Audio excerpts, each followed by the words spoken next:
Hello, and this is the presentation one for A+chiever. Specifically, we will be going over the concept and design of our application. My name is Ryley Griffith. I'm Gabriel Aldous. And I'm Ksenia Velichko. So for a short overview of what A+chiever is, A+chiever is an online learning platform that is designed to supplement higher education and offer students a more intuitive way of viewing course content. And specifically, what we plan to provide customers is a personalizable lesson content, course content that is organized in the form of a graph as opposed to chapters with nodes and content. And this should provide users with an improved ability to learn according to their own needs. And this will be supplemented with a strong UX that includes searchability and filterability as well. And some of our stretch goals include strong course creation, multi-language support, and AI content. So we're using a client server model for our architecture. So our front end is designed or we'll be using Angular. Daggery and D3 will provide our graph rendering, while PrimeNG will act as our component library and our theme manager. The backend is containerized using Docker and uses Python with Fast API and Postgres. So here is an overview of our architecture and the flow. So you'll see users interact with Angular, which makes requests to Fast API. Fast API interacts with Postgres, and then the Fast API will return the necessary data for rendering. So for our wireframes, we have the dashboard, which is the main user page and will allow users to view the courses, search, filter, sort, and add new courses.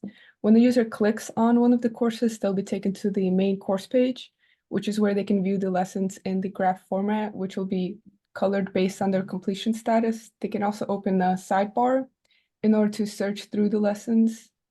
And clicking on one of the nodes will take the user to the lesson page, which shows the personalizable workspace with a variety of content. And as for our development progress, we're currently halfway through sprint 3 of 7 and have so far maintained a 100% sprint burn down rate. Our current progress includes an implemented OAuth 2 authentication flow.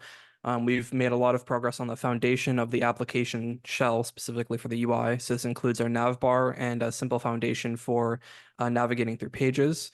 We have some front-end services for working with cookies, including local storage and session storage for permanence for better user experience.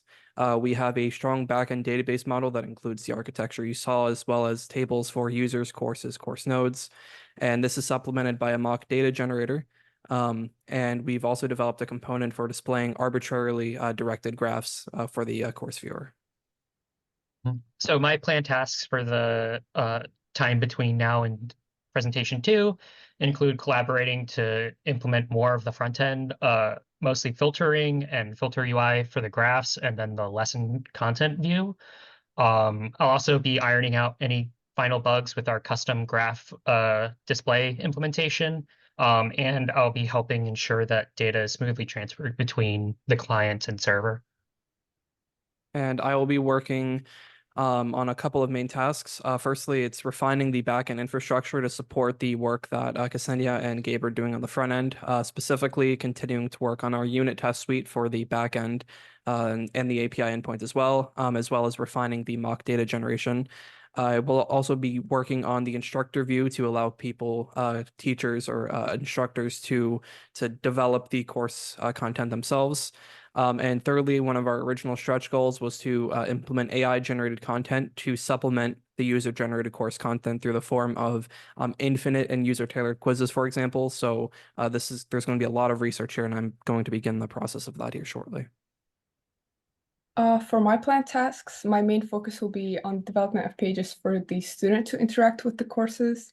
So this will be like to allow the user to search for courses, add them upon selection, collaborate with Gabriel in order to create filters and the filter UI for the graph view, and also the lesson page as outlined in the wireframes, which will involve creating the personalizable workspace, allowing users to drag and drop the content and integrating a variety of content into the platform. And now we'll transition to a quick demo. So for the demo, this is the landing page, which is what the user sees when they're not signed in. and the user may go to either sign up or sign in.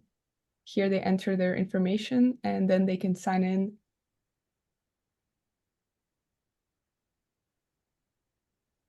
This is the dashboard where the courses will be displayed. And the navigation bar changed in order to accommodate the signed in user. So this is our course viewer page. So on the previous dashboard page, we'll eventually have a list of courses. And when you click one, you'll be navigated to a page that looks like this. So you'll see we have a graph structure here. I can zoom, pan infinitely. I can click on a node to snap to it and get this pop up at the bottom that'll have the course or the lesson name, short description, and then a button to go to the content. I can also, on the left here, zoom to fit the graph to the screen, and then I can open up these filters, which will eventually have options to filter for finding the fastest path to a certain concept or searching by name or by content type. So yeah. And the graph that you're seeing was generated using a mock data generator in our application's backend. We have some constraints on what it can create, but ultimately this allows us to quickly test a lot of different course configurations that wouldn't be feasible to test manually. So now I'm going to sign out.